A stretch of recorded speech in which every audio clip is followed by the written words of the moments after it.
Welcome to the party. I'm Sam Ekstrom of Locked On Sports Minnesota. It's our Wednesday KARE 11 show on the Minnesota Football Party and Locked On Sports Minnesota, all part of the Locked On Podcast Network, your team every day. Joined by Julia Daniels, Ron Johnson today. We got a lot to get into. Reminder that our show is streaming on Locked On Vikings, Locked On Sports Minnesota, and our audio can be found on the Locked On Vikings podcast feed, where Luke Braun is producing great daily Vikings content. Make sure to check that out.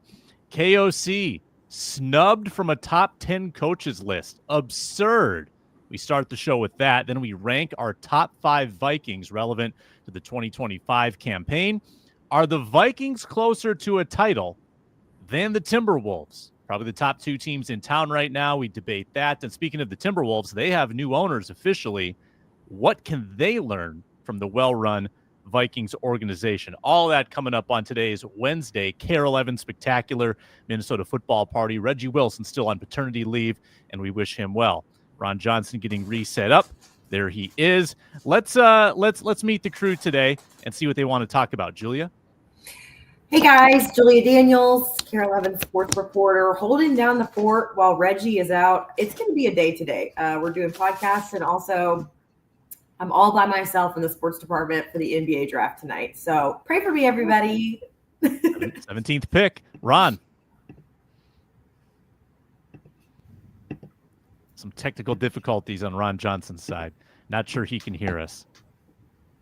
But he's Ron Johnson. He's at 3 Ron Johnson. And he had Dante Culpepper on the Ron Johnson show yesterday. Fantastic interview. Ron, I'm going to pull you down and bring you back up in a couple minutes. Julia and I will kick things off, and Ron can get set up. Julia, Pro Football Focus likes to stir the pot in the offseason. Ron and I have had a lot of fun with some of their lists, and this one might be the most insulting yet to Minnesota Vikings fans. Top 10 coaches. You would expect the coach of the year to be on there. Not the case. Kevin O'Connell omitted from the top 10. I'll rattle off the top 10 that they put together. Number 1, Andy Reid. Makes sense. Number 2, Sean Payton. All right, got quite a reputation from the Saints. Did a good job with the Broncos last year. Sean McVay. I get it. Super Bowl winner. John Harbaugh. I get it. You know, he's done it for a long time, one of the longest tenured coaches in the league. And you do realize as you go through the list, there's a lot of good names. There's a lot of good coaches. Mike Tomlin never had a losing season. Yep. This is where they start to lose me a little bit. Jim Harbaugh. Yeah. I know he had a good run with the 49ers. I'm not sure what he's done in this stint with the Chargers to merit a number 6 ranking. Kyle Shanahan, okay, I'm good with it. Nick Sirianni, I'm good with it. Dan Campbell, honestly, can't knock that either. He's done a great job with the Lions. And then Kevin Stefanski, I do have an issue with that. Yeah. He's had a couple good seasons with the Browns, nothing great. He's obviously not gotten anything out of Deshaun Watson or really the last couple of years. So there's a couple questionable coaches on there, Julia. I don't know how you leave off Mr. Kevin O'Connell. I think you forget that the Vikings exist. That's how you do that. I mean, this article, I think, is basically for clicks, probably. But yeah, no, the Jim Harbaugh, because what does he have to show in the league? Nothing. Congratulations, you've got 1 year under your belt in the NFL. I don't really understand that. The Kevin Stefanski thing, then they're using every excuse in the book to say he overcame this. No. Just because you had controversies in town does not mean that you're the greatest coach ever or that you deserve to be in the top 10. He doesn't have much to show for it either. I mean, Kevin O'Connell was coach of the year last year. Look at what he was that because of what he did with technically not having anything, you know? Yeah. And so, God, I think whoever wrote this article just forgot that the Vikings exist. I put together the top 10 coaches in active win percentage. Yeah. So Sirianni is number 1. Yeah. Jim Harbaugh is number 2. Again, that's very much based on his San Francisco years. Number 3, Matt LaFleur, also not on the list. Right. So Green Bay also has a gripe here. Number 4, Kevin O'Connell, 4th in active winning percentage. a 13-win season and a 14-win season with Yeah. Sam Darnold. Yeah. With Sam Darnold, and he gets left off the top 10 list. Ron, I don't know how much of that you heard, but Kevin O'Connell not on the PFF top 10, despite being fourth in active winning percentage. Your thoughts? Yeah. So sorry about that. A little computer terrorism. I don't know what happened there. But yeah, so PFF, man, they're doing what they're doing. They get clicks. They love this every year. They do the whole like Jamar Chase and Justin Jefferson are below AJ Brown. Like they always come up with something to get people to click and talk about them. So hats off to them. Kudos. Like they're doing their job because everybody's going to talk about Kevin O'Connell being coach of the year, but not on a top 10 list. So that alone Patrick Peterson hates them. We know that. He just recently brought that up again. We had Theo Jackson on our show, and he talked about it as well, that you don't really know what we're in to be able to make these calls. PFF is just taking what they think it should be, and then they're making up whether it's their list, whether it's their rankings, whatever it might be. So I take this with a grain of salt. Andy Reid, I get that. Sean Payton, they're living in the past. Sean McVay, again, I get it, but living in the past. John Harbaugh, living in the past. Mike Tomlin, he hasn't had a losing season. So I can say that. I get that side of it. Jim Harbaugh hasn't proven himself yet. Kyle Shanahan, again, he's been a good coach. Living in the past, though, but a good coach. Nick Sirianni as well. Dan Campbell, I get it because he's one of the guys up there. But Kevin Stefanski is the one for me that you can't put him ahead of Kevin O'Connell. He hasn't done anything or proven anything. So with this list, I'll say decently legit. Andy Reid should be there. Sean McVay should be there. Harbaugh should be there. Tomlin should be there. The other Harbaugh, he hasn't proven himself in this era of NFL. Mm-hmm. Old era of NFL, yeah, he made it to a Super Bowl. This era NFL, he hasn't done anything with his quarterback. Kyle Shanahan deserves to be there. Nick Sirianni, come on now, Super Bowl champ, deserves to be there. Dan Campbell, NFC North champs, deserves to be there. But Kevin Stefanski, and then you also look at what's his name, Sean Payton. No. So I think their list is okay. A little bit of his living in the past. Some of the guys are getting old accolades to be on this list. But you're right, Sam. With the metrics of where Kevin O'Connell is, he should be on here. And Sean Payton and Kevin Stefanski do not deserve to be ahead of Kevin O'Connell. And so that's the only two names I would say Kevin O'Connell should be in there. He shouldn't be 2, 3, 4. Like the problem is too. Dan Campbell, in my opinion, is better than Harbaugh with the Chargers.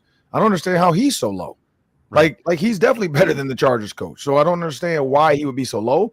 But again, it's about clicks. They know the Lions have a big fan base. They know the Vikings have a big fan base. Like, the fan bases you can go after that are going to light you up on Twitter and Instagram. Mm-hmm. Like that's what they want. They want the engagement, and they're going to get it. They're going to get it. But hey, it is what it is.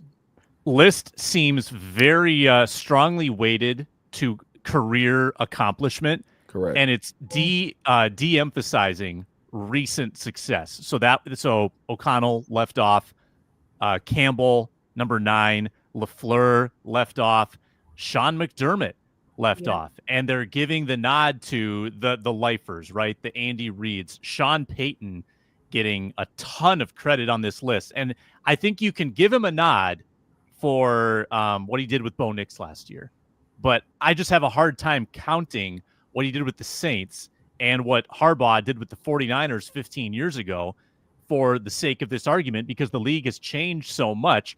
What are you doing in the current league environment? And Kevin O'Connell has done as much as anyone. Do you think it's valid to knock him off the list for his lack of playoff success, Julia? That's probably the one red flag. No, because they didn't do it to Mike Tomlin. Correct. So correct. Great point. Hasn't won a playoff game in how many years? 6, 7, 8? Granted, does Mike Tomlin have more experience? Sure. But Kevin, I just don't think that they're taking that into account with the other coaches. So why would they do it with Kevin O'Connell? Yeah. Campbell's got 1 playoff win, I think. Harbaugh's got 0 this time around. So, Ron, does that bother you? Is that like kind of the one glaring issue with the Kevin O'Connell resume? As far as like him not having playoff wins? Yeah, no playoff wins in two playoff games where I think people went in expecting you to win. Yeah, that definitely is going to always, because again, this, who just talked? LeBron just said that, in his podcast, which he's absolutely nuts. I love LeBron. I'm a LeBron fan, but he's nuts talking about, I don't know why this world is so caught up on rings and blah, blah. Michael Jordan has 6, Kobe has 5. Why is this world so caught up on rings? It's like, if the world wasn't caught up on rings, why do you keep changing teams? Yeah. Like, you're changing teams to chase the ring. So, and now Kyrie, is out of his deal with Dallas, so he might end up an LA Laker all of a sudden with LeBron James to give them their swan song on the way out the door. But when you talk about winning, yeah, people care. People want to be associated with winners. They want to put winners on top of the list. That's why Andy Reid's up there. Recently, he's been the winningest coach in this group. He has Patrick Mahomes. The Chiefs continue to make it to the Super Bowl. They continue to make it deep in the playoffs. Kevin O'Connell hasn't done it. But again, Sean Payton's thing, he inherited a disaster in 2023 in Denver. That's how they started this.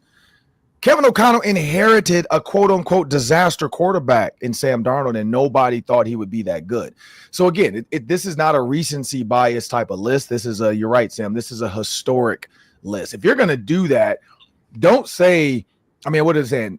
Ranking top 10 returning NFL head coaches entering 2025. You're not ranking them entering 2025. You're ranking them based off their resume from their past, and they're still coaching. Maybe do that, like ranking the top resumes of the 2025 coaches that are left coaching. That's what this list is. This list is not a recency entering 2025 list, because if it was, Kevin O'Connell definitely deserves to be on there.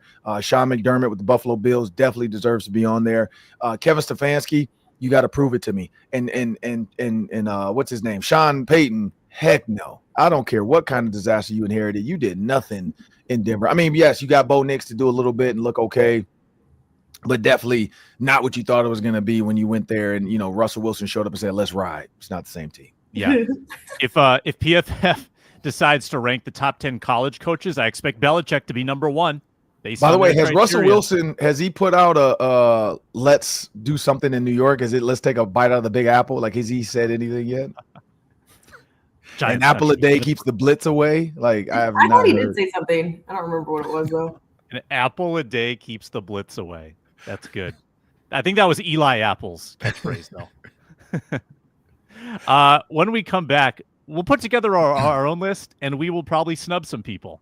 Top 5 Vikings to the 2025 campaign. That's next on our Minnesota Football Party.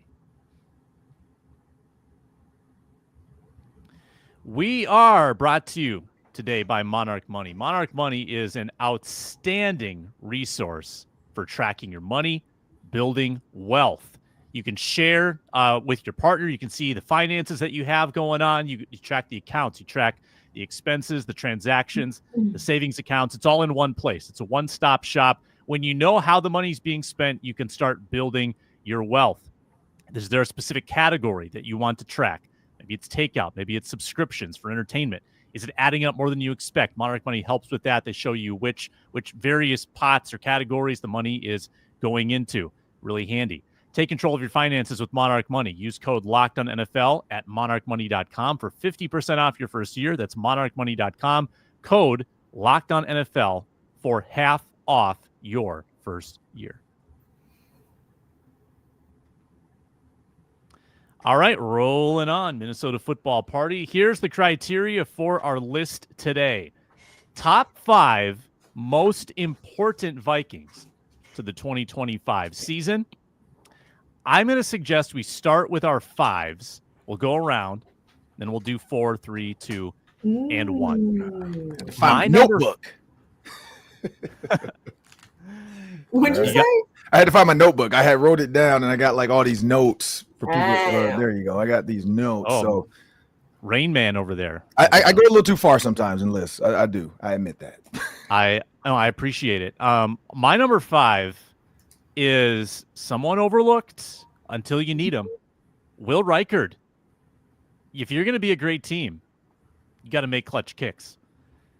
Will Reichard. And we're not doing coaches though, right? We're only doing players for this, right? Yeah, I think players. Okay. Keep it. Yeah, we did the coaches segment.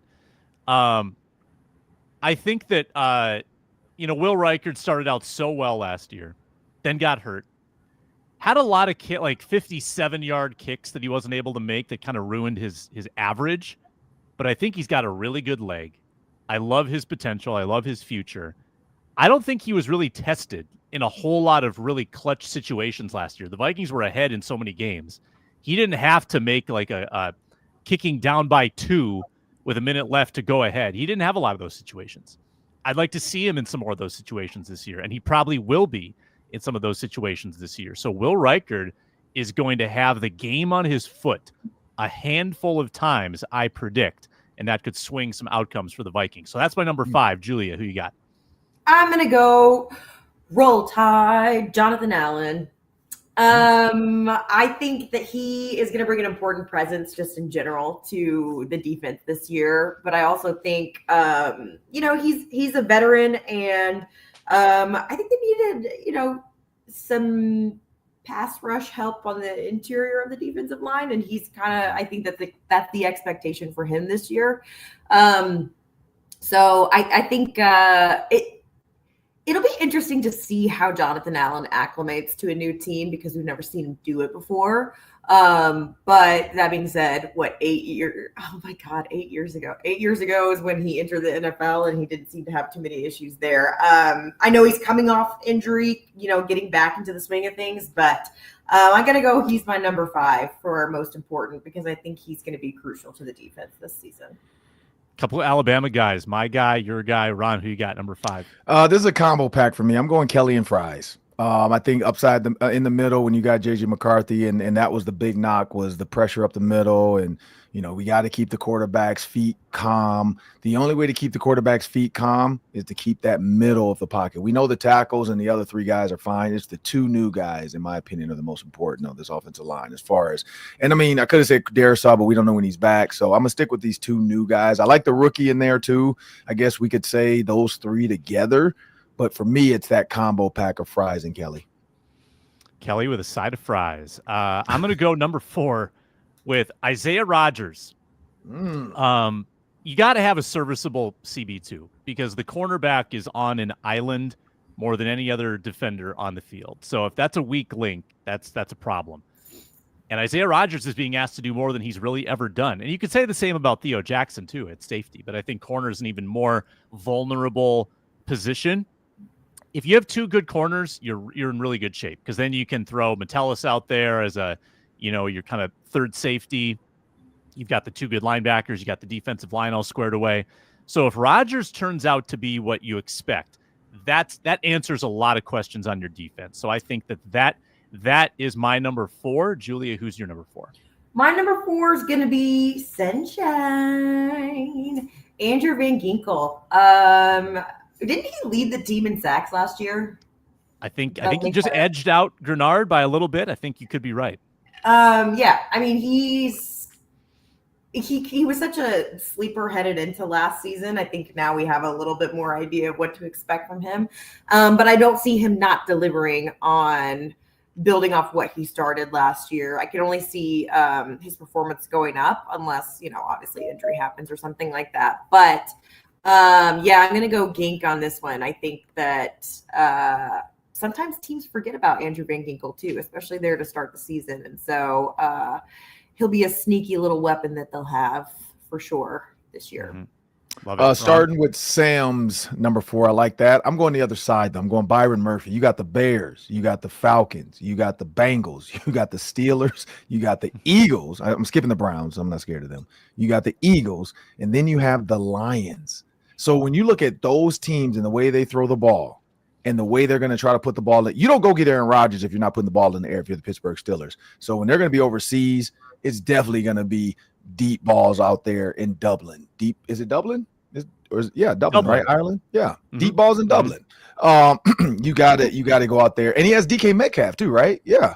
Like you got Byron Murphy, like he's got to have Murphy and Metellus will be Dublin DK Metcalf. you gotta have that corner locked down. So I like the Isaiah Rodgers, but I'm gonna go Byron Murphy. He's got to give Brian Flores. Byron Murphy and Brian Flores. If they had a baby, it would be Byron Flores. Brian Flores, you have to be able to understand what you can get out of this defense, and he has to be able to say every once in a while, "Hey, I need you to go man. I'm going to zone up the other side," which is going to be DK Metcalf's side, but I need you to man up whoever else is over there, and that's what Byron Murphy's going to matter. Number 3 for me, it's the guy Ron mentioned. It's Christian Darrisaw. Mm-hmm. When he eventually does start, whether it's week 1, whether it's week 5, is he going to be the same guy? after the ACL injury? Is there going to be kind of a reacclimation period for him? Is his conditioning going to be where it needs to be? That's a pretty vital position for any quarterback, especially a rookie quarterback. Can you trust your blind side to be blocked? The Vikings have an all-pro at left tackle when Christian Darrisaw is right. So is he going to be right? That's just a big circle on the depth chart for me. What are you getting out of your left tackle spot when Christian Darrisaw returns? Julia. I'm going to go my number 3 is Jordan Mason. I think, everyone makes fun of me for this, but Aaron Jones is not, he's getting older for a running back. And I think Jordan Mason, we've talked about this so many times. I think he's the best pickup of the offseason. I think he's going to be crucial. They're creating the run game. They're actually putting an emphasis on it this year. And I think that, you couldn't ask for a better running back number 2 on your team because of what we saw from him last year when he's, backing up arguably one of, if not the best running back in the league. So I think, Jordan Mason's going to be crucial. I mean, I could see towards the end of the year, if Aaron Jones is getting a little worn out, a lot of reps for Jordan Mason. So, I'm excited to see what he does this year with this offense. Love Jordan Mason. Ron? Number 3, I'm going to go with Grenard. Opposite of Van Ginkel. I think Grenard, you got to put pressure on the quarterback. You got to make this defense move fast. And with him and Gink, it's 2 of the best edge rushers as a duo in the NFL. I'm looking forward to them being, I think they have a chance to have 25 sacks between the 2 of them, if not more than that. So I'm looking for a 25 sack duo between the 2 of them to kind of really put pressure on that Danielle Hunter. Is it Will Anderson's still there with the Texans, I think. And so, the Danielle Hunter, Will Anderson combo out there, I think Gink and Grenard have a chance to really push them to be the best duo in the NFL. But it's gonna come down to, health. And I've been watching Grenard work out this offseason. I mean, he, other than Cardi B and Stephon Diggs, I don't think there's another person putting more content out there, workouts on social media right now. So Grenard is doing a great job. Yes, Julia. I just saw Cardi B hyping up Stephon Diggs in a midnight workout. So when you think about what I feel bad for you, Offset. She got a new single coming out too. It's a banger. Got a new album coming out.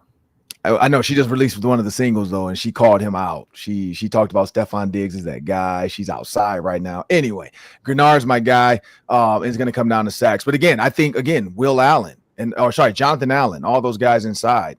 When they create pressure and they have guard center having to double them, guards can no longer go help the tackle. So now it becomes, who do you block in this 3-4 defense with one additional rusher? Because we know Flores and send them. So I think they're all components, but Grenard is going to come down to him. Can he beat man-to-man coverage?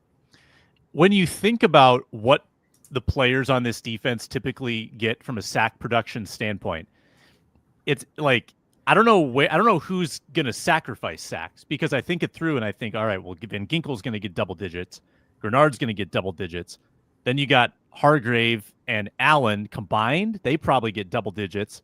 Harrison Smith's going to get 3 or 4 on the safety blitz. Metellus is going to get 3 or 4. You're going to get Cashman and Pace coming through the middle. Like you start adding it up. You're thinking, oh, well, if you go 5 here, 10 here, 12 here. And suddenly we're talking about 50, 60 sacks for the season if you kind of do some basic math with what these guys' potential to do is. So I can't wait to see what the front 7 looks like. Number 2, for me, Justin Jefferson.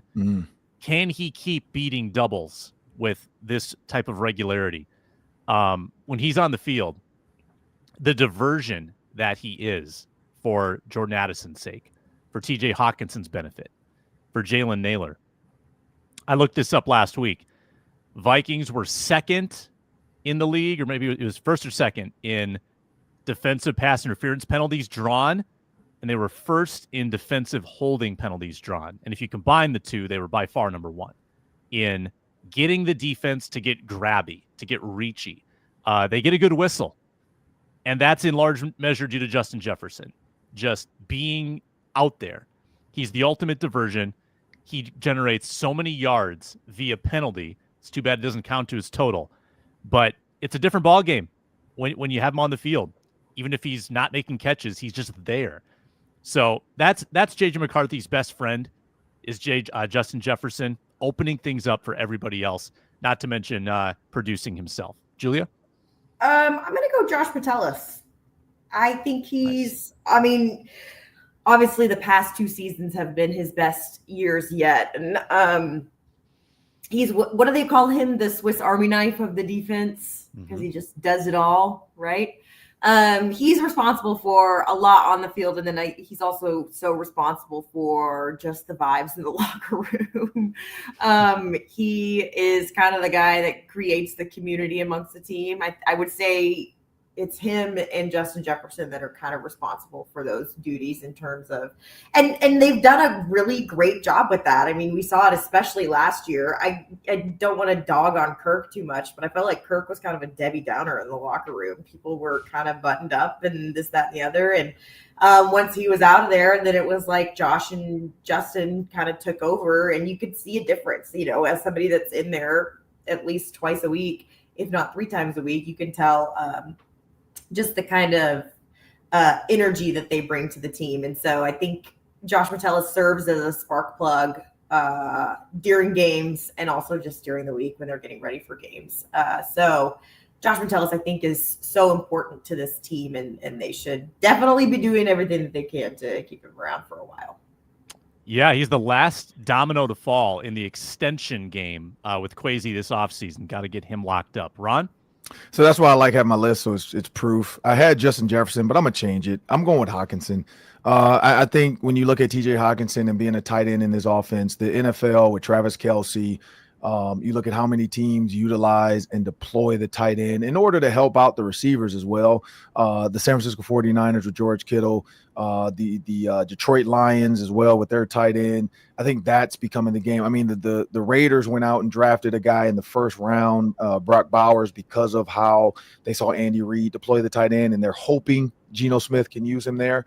The tight end is one of those positions in the red zone for sure. If TJ Hawkinson really wants to take over and become a Gronk, and Kevin O'Connell figures out, like, look, if I put Justin Jefferson, Jordan Addison, and Tay Felton or whoever, Jalen Naylor to the right, I can put Hawkinson to the left by himself like Travis Kelce does. And let's just see who they guard him with. If it's a little guy, let's throw a fade to him. He can just stand in the end zone like Gronk.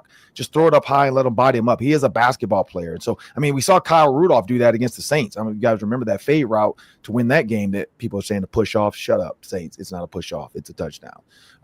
But that's what I see TJ Hawkinson being. A full year away from his ACL injury. And so hopefully he's healthy and ready to come back. Number 1, it's JJ. It's JJ McCarthy. Goes without saying, the quarterback, the most important piece. How short will his memory be when mistakes happen? Will he be able to bounce back? Will he get broken by a bad game or two? How much patience will Kevin O'Connell have with him? I would guess substantial amount. Will he be a fast learner? All of these things are unknowns. We don't know. Will he come out of the gate firing? Will it take him a while? It's all such a mystery, but I think we all agree that JJ McCarthy is pretty vital to the success of 2025. Julia, McCarthy or somebody else, someone sneaky? No, mine's going to be McCarthy too. It's a quarterback league, right? Everything that happens with this team rides on his shoulders, unfortunately for him. And the whole season's probably going to be defined on how well he comes out this year. So, yeah, everything unfortunately rides on JJ. So, I mean, we've been talking about this for months. I'm interested to see how the season goes for him. I have high expectations just because of who his coach is. But yeah, I mean, Justin Jefferson would obviously be in my top 5 too, right? But we've talked about him. We understand, right? But JJ McCarthy has to be number 1 because, yeah, it's the most important player on the field. And he is in charge out there. And I'm going to go with JJ McCarthy as well, but a caveat. You guys said everything about JJ McCarthy. I'm good there. My 1B, so that's my 1A. My 1B is the kicker, Riker. I agree, Sam. I think the kicker in Minnesota is so important, and a lot of these games are going to be close, and he's going to need ice veins. Like, if in order for them to get to a Super Bowl, in order for them to get deep in the playoffs, he has to never ever let them down, because we know what happens when a kicker misses 1 or 2 in Minnesota. It snowballs, the team feels it, and then Kevin O'Connell starts reaching. He starts like, well, let's just go for it on 4th down. Let's just do this. I think Will Reichert and that entire field goal unit is going to be important in Minnesota, because we've lived it. This is my 11th. I just signed my contract yesterday. Shout out to the Minnesota Vikings. I appreciate you guys. I got a chance to hang out with Martin Vance yesterday as well, and me and Rob Brzezinski shared a few laughs. Sam Newton was there, and so we all got to hang out. Tracy McDonald and Lester Bagley. And so when I was and literally after we talked, we got the stuff. I get on my phone. Oh, your contract is ready to be signed. And so I looked over at Martin Vance, kind of laughed because it said it's not executed until Martin Vance signs it. I signed mine, which is technology is amazing. Like, we could just do everything via phone. We were all there, but there was no paper. And then I signed it on my phone, sent it over. Martin Vance signed it. We kind of reconnected later, shook hands, and blah, blah. We're done. We're good to go. There's a new show coming out, two new shows potentially with the Vikings. On the contract, it just says rate will be discussed once the final product is put together. So stay tuned for that, people. I'm looking forward to this one. But when I was even talking to those guys about this season, everybody's like, man, the littlest things can change the season outlook. I mean, think about, they were talking about Case. We went back to Case Keenum. Think about that. That changed the trajectory of Stephon Diggs in that season. Look at wide left against the Seahawks. Look at wide left against whoever else Blair Walsh wants to miss against. It changed the season. And so the kicker is so important in that special teams unit. A lot of times they get overlooked. But if the snap is bad, if the holder's bad, I mean, who's the holder's DePaula, right? Or is it somebody else? Ryan Wright would be the holder. The punter, Ryan Wright. DePaula's the snapper. So DePaula to Ryan Wright to Will Reichert, all three of those guys, very important, because one slip of the wrist and they're at home and they're watching, the Detroit Lions go on to the Super Bowl for the first time, and the Minnesota Vikings will not go to their 5th Super Bowl. 3 good lists. I applaud the diversity of thought we had in the list that we put together. I think we arrived at some pretty good conclusions. When we return, are the Vikings, of all the men's teams in town, are they the closest to a title? I think we agree the Lynx are probably the closest. But of the men's teams, are the Vikings there? We'll talk about that next. Guys, have you heard of Viagra or Cialis? Maybe you've tried them. Maybe you're looking for something beyond that. Time to meet Rougiette Ready. Next-gen prescription treatment designed to amplify arousal in the brain and boost blood flow. Unlike the usual pills, Rougiette's 3-in-1 formula dissolves under your tongue, kicks in fast, like 15 minutes. Effects can last up to 36 hours. Whoa. Stay confident and in control. 150,000 men have made the switch, and it's totally online. You get connected with the board-certified doctor, and the shipment comes directly to your door in discreet fashion. Head to Rougiette.com/LockedOnNFL. Use code LockedOnNFL to get 15% off today. That's RUGIET.com/LockedOnNFL. Use promo code LockedOnNFL for 15% off. Individual results may vary with prescription treatment. Compounded drugs are permitted to be prescribed under federal law, but are not FDA approved and do not undergo FDA safety, effectiveness, or manufacturing review. Please visit the Rougiette website for full safety information. All right, Minnesota Timberwolves, Minnesota Twins, Minnesota Wild, Minnesota Vikings. Your 4 options. Are the Vikings the closest to a title in town? You've got the Minnesota Wild, annual playoff qualifiers. They never win a series. The Twins, Julia, you can probably speak to this, with all the sports that you do at CARE. It's a mess. Total shambles. Yep. Feels like it comes down to the Vikings and the Timberwolves, who have made the Western Conference Finals 2 years in a row. Mm-hmm. So Ron, we'll kick it to you first. Wolves or Vikes? Who's closer? Ooh, Wolves, Vikings. I got to go. Well, at least the way it's formed now, I got to go Wolves. I mean, they've gotten to the Western Conference Finals twice now. And the Vikings have not gotten to the NFC Championship. So I gotta go with the Wolves on this, because they're pretty close. I mean, and if that trade had happened, I mean, KD goes to the Rockets. If KD would have wanted to partner up with Anthony Edwards, I honestly feel like that's the Steph Curry move. Like he would have gotten over the hump, but maybe KD is tired of like just joining a potential contender and maybe going somewhere that's not even close and then taking them there, because that's maybe the last part of his legacy is he's never actually, ever since the OKC meltdown, he has not actually gotten his own team anywhere close to it. And so I think that's what he's probably like looming at this point in his career. I think he's 36, 37, something like that, 38 even. Yeah. So I would say Wolves though. I think Wolves are there. They have a young core. With Anthony Edwards and some of these other guys, Jaden McDaniels, Naz Reid. Can Julius Randle and Rudy Gobert be enough? Or are we going to see more trades? Because there's a ton of trades happening right now before this draft. Julia, you agree, or would you go Vikes? No, I'd go Wolves. Everything I have just seen from, I mean, obviously the approval is official now, right? And if they get Bloomberg really in on this, the Wolves will have, I mean, Glenn Taylor was willing to spend money, right? But not really until the very end here. And so I think that they're on a uphill trajectory. They've just got some kinks they've got to work out. And Anthony Edwards is so young. I know everyone keeps talking about this, that, and the other, blah, blah, blah. Anthony's got to grow up. But he's so young. They want him here always. And I think that as he continues to mature, the team is only going to get better. So I would say Wolves for sure. I'm going to zig. I'm going to say Vikings for the following reasons. I'm thinking in terms of a 10-year window, like within the next 10 years, who has the better likelihood to get multiple cracks at this? And I think the Vikings have such a sustainable foundation.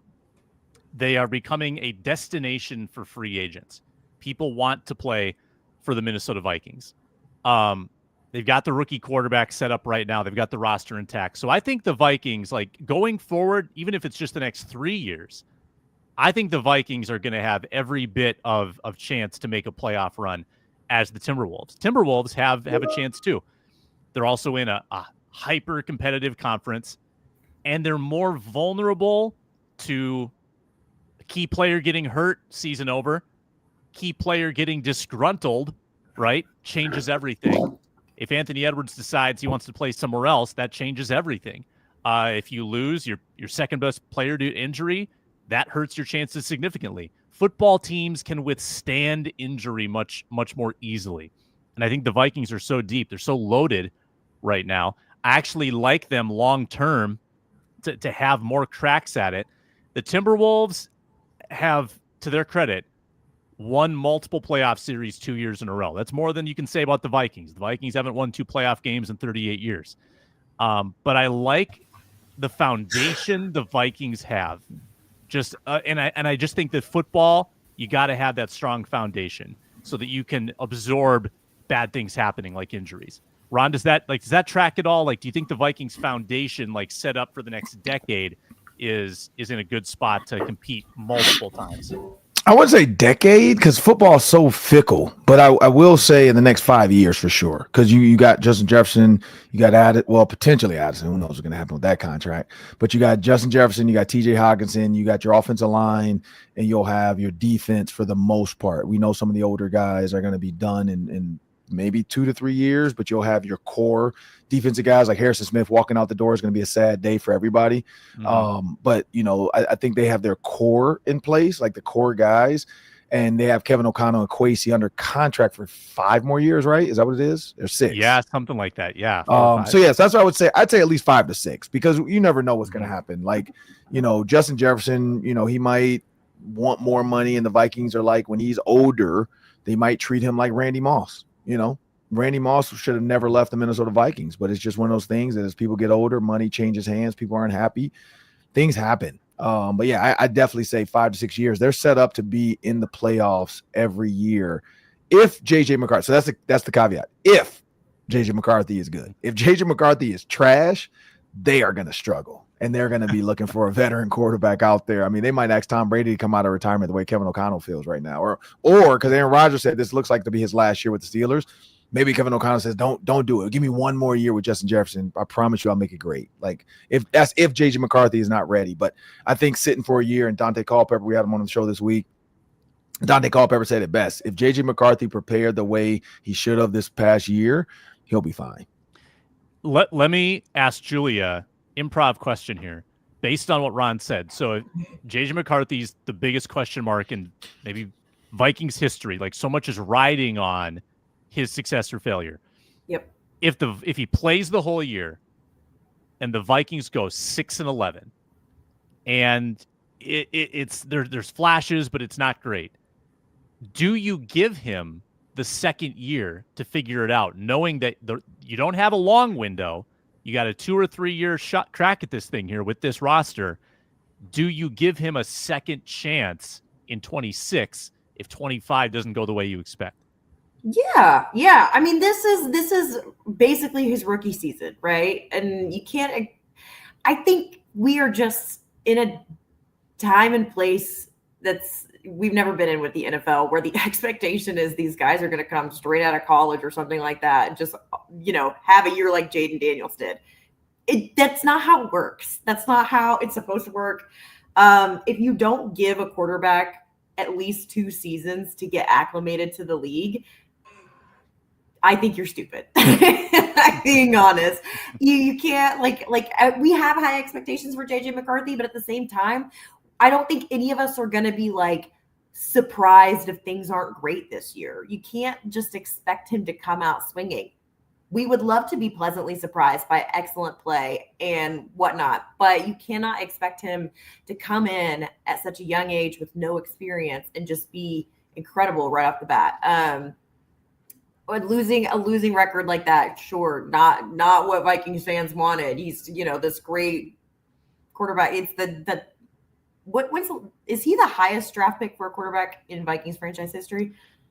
I think he is. Well, I'm not sure about Fran. Fran wasn't a first round pick. I think Dante was like 11 and Ponder was 12. I think McCarthy was 10, so that would be expectations are high, but you have to give somebody 2 seasons, I think. At least 2 seasons. Yeah. Ron, you agree? Yeah, I would say that for sure. Like I would say you got to give him time, but like I said, the problem is going to be he was hurt. If he got to sit healthily as a rookie and just watch Sam Darnold in practice and do, like we heard the Dante Culpepper story. If those haven't seen it, go check out my the Ron Johnson show from this week with Dante Culpepper. But he talked about being in practice and preparing and having guys like John Randall get after him and having throwing the receivers and acting like he's he was Brett Favre one week and then the next week he's the next quarterback they're playing and he's trying to give him a look. Like that's the stuff that you don't get from being hurt. I mean, we did hear Harrison Phillips say J.J. McCarthy got to, come over and ask him questions right after surgery. He was there asking questions and he was trying to figure out how to get better and what does the defense do. Great. Really cerebral. Love the mind, but the body and the feet matter too. And he didn't have a chance to do that. So that's why I think this offseason is huge. And again, I think that Patriots week is one of the biggest because Kevin O'Connell's going to get to pour into him nonstop for a week with one's defense coming after him, even though they can't hit him. But coming after him and then get them ready for that, that last week of the preseason, we know means nothing. Like by week 2 of the preseason, coaches have an idea of already. That's why I think this is going to go to an 18-week season, and we're going to have 2 international games moving forward for every team. You get 8 home games, 8 road games, and you get 2 what is that called? Neutral site. So I think 18 games are coming, and it's gonna be 2 neutral site international games. Dublin had 608,000 people in the queue waiting to buy tickets. You're telling me the NFL is like not salivating over the fact that they have a 6-game to 8-game season over there using all the teams? Oh, come on now. The NFL is about to eat this up. Quick segment to close. I'm going to ask Julie and Ron to do their best Ziggy and Mark Wilf impressions after a very short pause.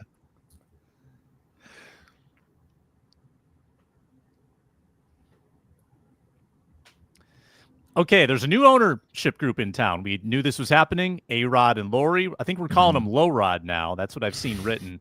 Low Rod takes over the Timberwolves officially, voted in as their new governors, co-chairman, whatever you want to call it. So let's say that they call you up, Julia, and you're Ziggy Wilf, and they say, hey, Ziggy, you run this really well-oiled machine with the Minnesota Vikings. Give us your best advice. What would you tell new owners from a Vikings perspective? And Vikings graded one of the top organizations in football. What advice would you give? Listen to your players. spend time with your players and accommodate your players. That's the main thing that free agents that come in, they're like, wow, this place is great. The food is phenomenal. The staff is great. The trainers are great. They're very well taken care of. I feel like their wants are it's like your wish is my command kind of thing when it comes to ownership. Ziggy's out there all the time. Training camp, he's out there in his suit and tie on the field with his players. He wants to know them. He wants to have a relationship with them, but also they spend the money to make sure that the guys are taken care of whenever they're a part of the team. So I think that that's something that specifically A-Rod will probably do as an owner. We've already seen it from him to begin with. He spends a lot of time with this team and with his players and getting to know them. So I think it's just building relationships and accommodating for the guys to keep them. Ron? Well, seeing that I got a nice little check here from the Minnesota Vikings, I would say make sure your check's cash. That would be the first one. So you got to be cash flushed. So make sure you get your checks cash. But then get you a Quinn Jersvik. We had Quinn Jersvik on the show with Leo O'Connell and Kwesi Adofo-Mensah's wife as well. And, when Chelsea, and when they were talking about Quinn Jersvik and what she does for the team, speaking what Julia said to the free agents coming to town, you have to have a Quinn Jersvik. Like she is like Dante Culpepper. I mean, we didn't put it on the show, but I actually talked to him about that off the air. I don't know what. I haven't even watched the whole thing back. I don't remember what we actually put on the show. But, Dante Culpepper, I was asking him, like, when are you coming back to town, blah, blah. And he's like talking about how it's so cool the Vikings are getting them back in town and how they do the alumni weekend and all this other stuff. And, that's the reason why, you can have a good ownership group is connecting. If I am them, I'm saying, hey, call KG, do whatever you got to do. But KG needs to be in Minnesota as much as possible next season. Like, you got to connect the old with the new. Like, it's a huge part of your success because they're going to help you with free agents. They're going to help you with families. But also, like, people like being around Kevin Garnett. Like, imagine that. Kevin Garnett could call up KD and probably say, KD, man, come be a part of this, man. This is a dog group of guys, man. Like, blah, blah. Like, you got to have that. If KG is more happy going back to the Celtics than he is to Minnesota, you have a problem. I get he won a championship with them, but Minnesota made him. They got him out of high school. So that's the other thing I would say. I'd say connect. Like, connect the guys. Like, that's I'm pretty sure the Wilfs, because the Wilfs, I mean, I watched some of the players yesterday, Robert Tate, John Randall, Randall McDaniel, like they were all out there at the alumni event, and they had like different outfits and Unreal gear and all, like just the stuff, man. Like that's the big part of this. You gotta connect the guys, and so I think the Timberwolves, one is A-Rod too, though. And if I'm the Wolves, I'll be like, hey, A-Rod, you're a celebrity. Get some more celebrities to town, like whether it's Big Papi, whoever it might be. Like get your baseball friends to come to town when you got basketball guys in town that could help you recruit. Ron is so spot on. You have to cater to the families and make their life off the court feel rich and fulfilling and fun, because let's face it, winter in the Twin Cities is no joke. These guys probably aren't necessarily enjoying themselves when they're not practicing or playing a game because it's freezing out. You got to give them everything and more that they could want to have a good life here. And the alumni thing is so poignant because all of the best Timberwolves players seem to leave on bad terms. Kevin Love, Jimmy Butler, Ricky Rubio. I think there's still a lot of love for Rubio. Mm-hmm. I think they could lean into it even more, like make him feel like he belongs to the Minnesota Timberwolves family. There's just not a lot of that. There's not a lot of alumni that want to attach themselves to the Timberwolves franchise. So change that narrative. And I would say err on the side of patience too. Don't be too reactionary. I think the Wolves have done a good job with that, giving people second chances and not being too knee-jerk in the way that they respond to things. We have to get out of here. It's our Care 11 Wednesday football party. Our Minnesota football party continues tomorrow with Ron joining, Arif Hassan, Luke Braun, Luke Inman, the whole crew. Appreciate everyone watching, listening, commenting, and subscribing as we talk about the Minnesota Vikings. 1 month until training camp. Thanks, Julia. Thanks, Ron. I'm Sam Ekstrom. Talk to everyone next time.